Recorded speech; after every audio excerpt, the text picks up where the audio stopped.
Hello, I'm Simon Calder, and guess where I am? That's right, Fez, the most complete medieval city in North Africa. This winter, Fez is very easy to reach thanks to an air link from Gatwick, making it probably the most exotic place you can reach within 3 hours of the UK. Just like that. Fez is really a collection of cities. There's the original Caroline settlement down in the valley. Over to the east, the Andalusian city. The 14th century rulers built their palaces on the hill over there, and then down to the south there's the Ville Nouvelle, created by the French. And I'm staying right in the middle, down there. The room I've booked is hidden somewhere in the Medina, which is the name given to the old part of every Moroccan town. Bonjour. Well, the sign says it's this way. Ah. Oh. Bonjour, monsieur. Bonjour, monsieur. Bienvenue. Merci beaucoup. Wow. I just strayed into a movie set. This is the 18th century former home of a Moroccan nobleman who clearly had a touch of class. Quite honestly, I'd be happy to sleep right here. But in fact, I've got a room up there. Ideal for Arabian Nights. First though, I want to take a long and winding road. Meet Sadiq, who's very kindly agreed to show me around Fez for the morning. Because the city is such a labyrinth, if you're going to take a hike, then it makes sense to invest 200 dirhams, about £13 or so, in a guide for the morning. So, Sadiq, for how many centuries have people been walking through these gates? Ever since the 9th century. So, well, 1,200 years. And has it changed much in that time? Not really. The Medina is divided into different quarters. You find certain quarters are actually quarters inhabited by certain families that do some specific crafts. So they establish themselves in certain areas of Fez, and today the descendants are the weavers, the carpet makers, the dyers, and the crafts like this. It feels, if I might say so, pretty medieval. Is that fair? It is very, very medieval. And it's one of the few cities that can still pretend to have kept all its medieval traditions and aspects.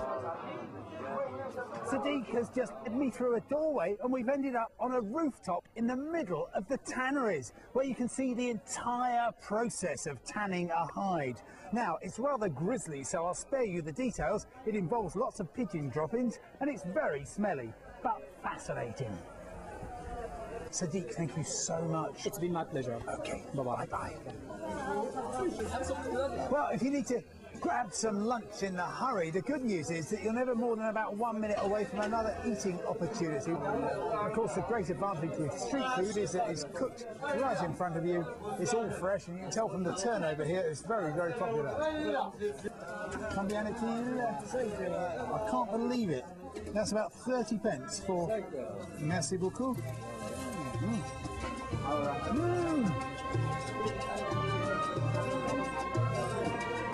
Well, after that bargain lunch, I'm in the mood for some bargaining. Yes, I've come shopping to look at the beautiful Fez pottery.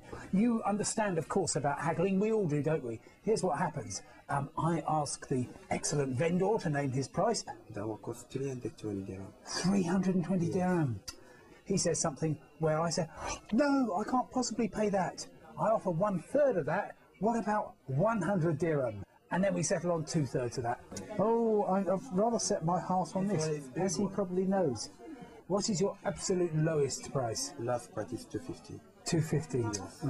Okay, so I've got it down from what, 320 to 250. That's not very good, is it? But probably the moment you saw me walking in, you thought, we're selling that for 250, and I'm very pleased to pay that. That is about £16. That's a very good price for something as beautiful as this. Thank you. Merci beaucoup.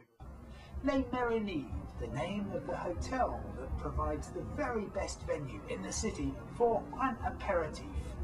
Now, the national drink here in Morocco is a delicious, refreshing glass of mint tea, and you're unlikely to find anything stronger than that in the Medina. But the accommodating Moroccans realise that one or two tourists appreciate a wider range of drinks, so you can find alcohol in the big international hotels. I'm lucky enough to be here at the Yakout restaurant with the head chef. Hassan, tell me what there is. We start always with the Moroccan salad like this. I've counted 23 separate dishes on the table, and this dish looks intriguing. What is it? This is pasilla with fish, because we have three sort of pasilla. We have pasilla with pigeon. Pigeon? Yeah, pigeon. We have pasilla with chicken, but the one with fish, we will make egg and prawns and salt and lemon. It looks absolutely great. Now, what's this? One of the special tagine in Fez, tagine chicken baldi with lemon and olives.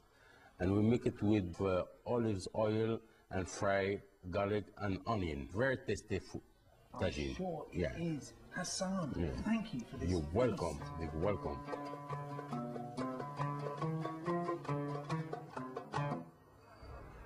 Day 2, and I feel I've woken up in an entirely different city. Yesterday I felt immersed in the heart of Arabia. Today, well, this is a corner of Morocco that is forever Paris. When the French arrived in 1912, they built an entire new town, a Ville Nouvelle, a respectful mile or so from the ancient Medina. To mull over the marvels of Fez, then come here to the Café Bel Amour on a Sunday morning for a petit pain au chocolat and a grand café au lait. Merci beaucoup, monsieur. And prepare yourself for the rest of your high-intensity 48 hours in Fez. Merci.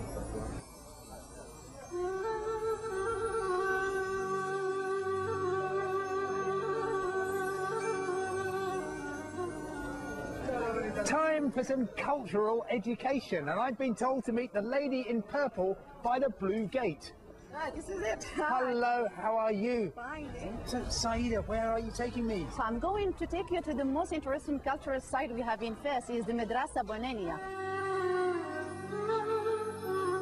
It's a lovely piece of architecture that represents exactly the beauty of the architecture of the 14th century.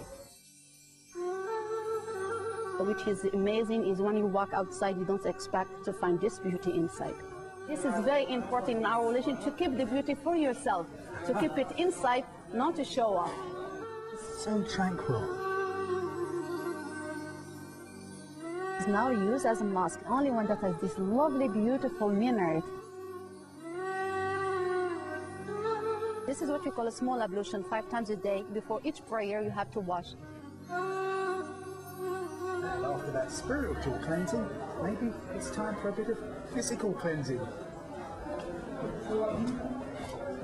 There's no better way to round off a trip to Fez than with a visit to the local hammam or steam bath. They're single-sex only, and you're expected to shed your clothes along with your inhibitions and the stresses of travel. But don't worry, you can keep your hat on.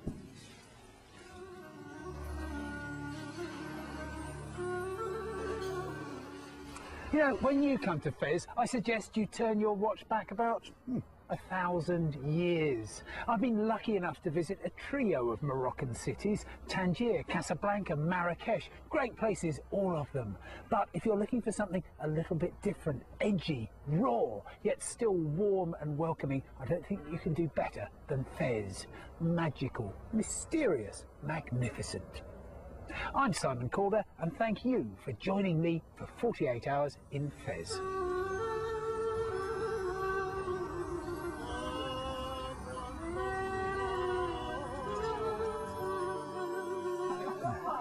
Okay, yeah. Parfait, merci beaucoup. Merci. The good thing is that... Oh, God. Oh, no.